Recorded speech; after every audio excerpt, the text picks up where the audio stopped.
Muito bem. Eu queria fazer uma pergunta para vocês, o seguinte, que a gente conversasse sobre isso. Nós temos depois eu vou falar sobre esse e-mail, aliás, esse telefonema, mas assim, vocês acham que hoje é válido, hoje, na sociedade de hoje, é válido para os pais, ou para as crianças mais ainda, desde cedo levá-los à igreja? Por exemplo, o filho que não quer ir, digamos, é o filho pequeno, né, tem poucos anos de idade. Como é que vocês acham que os pais deveriam agir nesse sentido? Pela experiência de vocês, já têm uma filha adolescente, outra criança, como é que vocês avaliam isso? Bom, como eu falei, o pai e a mãe têm que persistir, né? Quando a criança não quer ir para a igreja, não quer participar, porque a gente vê, eu não levo meu filho para a igreja porque ele fica correndo para lá e para cá, ele fica dando trabalho. Dá trabalho para o padre, atrapalha a homilia. Atrapalha todo mundo. Mas é justamente esse momento que ele está se habituando naquele ambiente, né? Esse momento que ele está aprendendo as coisas. Tem que mostrar que é prazeroso, né? E tem que mostrar que é prazeroso, isso mesmo. A criança vai para a igreja, ela não pode se sentir numa prisão lá. Ela não pode chegar, o pai levar e a mãe levar para a igreja.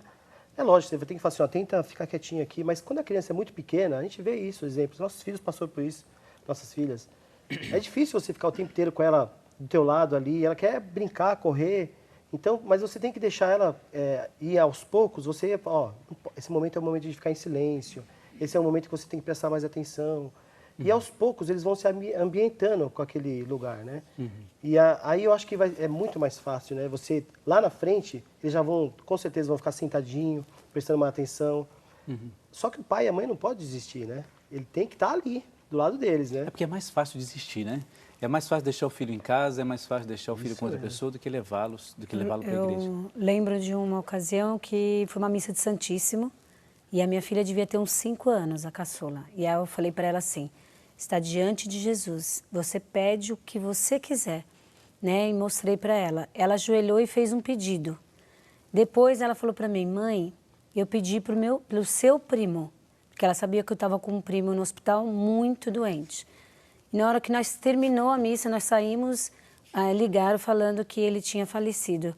E quer dizer, naquele momento eu achei, ele descansou em paz. Então o pedido daquela criança foi para que ele, né, se libertasse daquele sofrimento. Então ela entendeu. E ela, na hora, ela rezou para uma pessoa que é conhecido para mim, mas ela tivesse aquela intimidade, mas ela lembrou dele.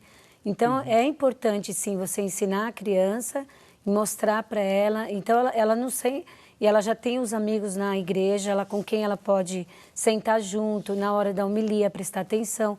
É só questão de ensinar. Vocês acham que se deve insistir mesmo com a pessoa, com a criança? Esses pais, por exemplo, que às vezes têm essa dificuldade, né, de inserir os filhos na igreja. Então, vocês, como conselho, talvez vocês dizem isso para eles. Como elas também participaram logo cedo da liturgia, mostrando para elas, né, fazer uma leitura. Elas quiseram, eu quero estar um dia no altar. Então, para isso, você tem que participar. Então, depois elas começaram a participar. Que bom. É que o senhor falou também agora, um pouco antes, sobre a caretice, né? Tem muitos pais ainda que acham que a missa todo domingo é caretice, que pedir para que o filho peça uma benção, pai, benção, mãe, é caretice. Eu e a Regina, a gente faz questão que nossas filhas nos pedem benção, né? As meninas... Aliás, vocês me pedem bênção. Eu também peço bênção. Porque eu já não tenho meu pai e minha mãe para me pedir bênção. Então, eu tenho poucas pessoas da qual eu posso pedir uma bênção, que meus tios moram longe, né? Em Mato Grosso, no interior. Então, eu passo isso para elas, a importância da bênção, né? Se elas me veem 3, 4, 5 vezes ao dia, elas vão as 4, 5 vezes pedir bênção pai, bênção mãe. E já faz parte do cotidiano delas, né? Não é caretice isso. Pedir bênção é uma dádiva de Deus, né? A gente vai dar a resposta, Deus te abençoe. Se eu for, né, receber 4, 5 vezes Deus te abençoe no dia, eu tô realizado. Porque, aliás, todo esse relacionamento de Deus com o ser humano, desde a criação, é um relacionamento de bênção mesmo, não é um relacionamento ao contrário, né? É um relacionamento de bênção. Aqui nós temos um telefonema que até eu gostaria não vou citar o nome, mas diz assim, já tinha passado ali, mas não vou dizer de novo. Olha, eu tenho 3 filhos, criados na Igreja Católica, sempre assistimos canais religiosos. O meu filho mais velho casou na Igreja Católica com uma ex-evangélica. O casamento não deu certo, acabou indo para a igreja evangélica. O meu filho mais novo não encontrou a pessoa certa ainda, mudou também de religião, mas vai à igreja. E o meu segundo filho continua na igreja católica. Ela diz assim, fico muito em dúvidas como agir em relação à questão da religião. Ela sente saudade de ver todos juntos na igreja católica.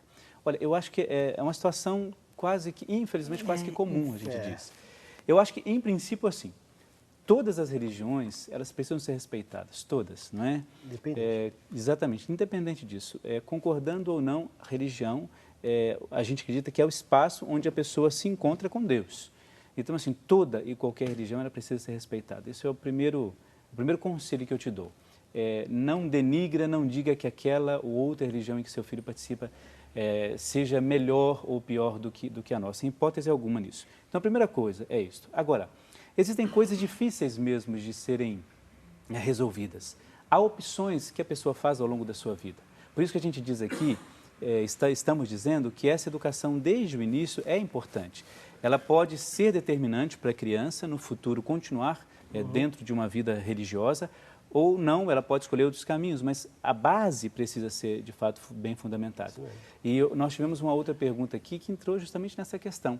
Então, assim, primeiro, não criticar a religião, não achar que eles estão errados por estarem em outra religião, e, assim, na medida do possível, tentar um relacionamento saudável com os filhos quando se trata de religião.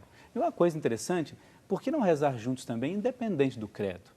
Existe na igreja muitas entidades, muitos grupos que se reúnem com religiões diferentes para tentar viver uma espiritualidade um pouco mais saudável, mais sadia. Então, por que não com os seus filhos? Será que não seria uma boa pedida juntar os filhos e poder rezar juntos, independente da religião que eles estejam?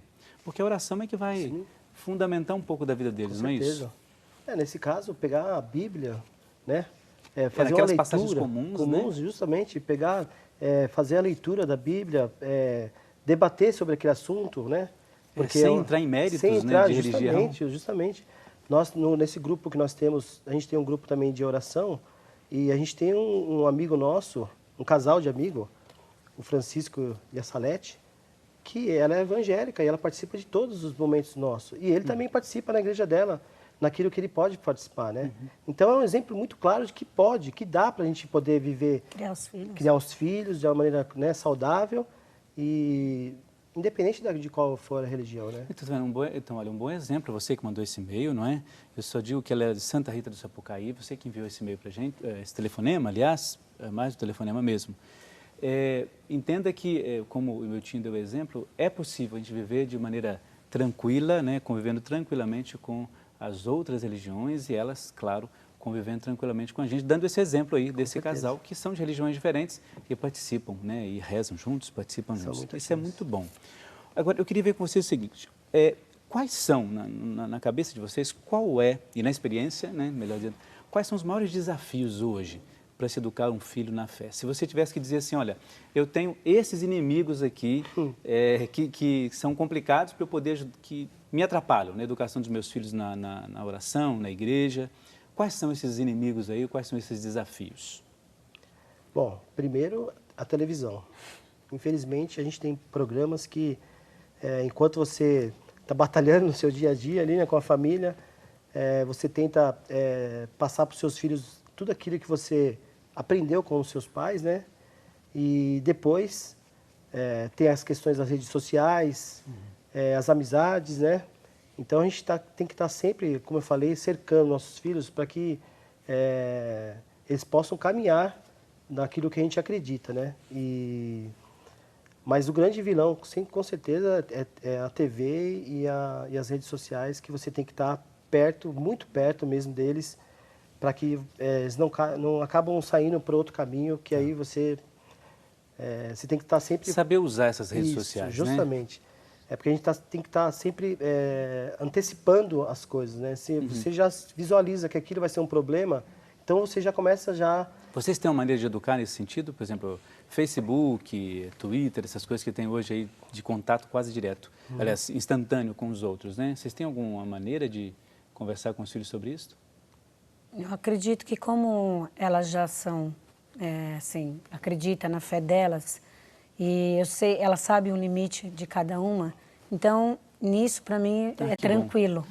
Isso é tranquilo, né? Eu que confio. Ótimo. Eu simplesmente confio. Exercício da confiança, que legal. Confio nela. Não procuro saber o que está escrevendo, o que não está, porque eu acredito, sei do que... Então, eu confio. Isso é bom. Então, eu não fico perguntando o que... Às vezes, a de 11 anos, ela compartilha alguma coisa que ela, às vezes, acha legal, mas não que ela entendeu. Então, ele chama ela e conversa. Olha, você viu que você compartilhou? Isso não é legal. Então, mostra, né? Dá exemplo, assim, de que... Isso é muito bom.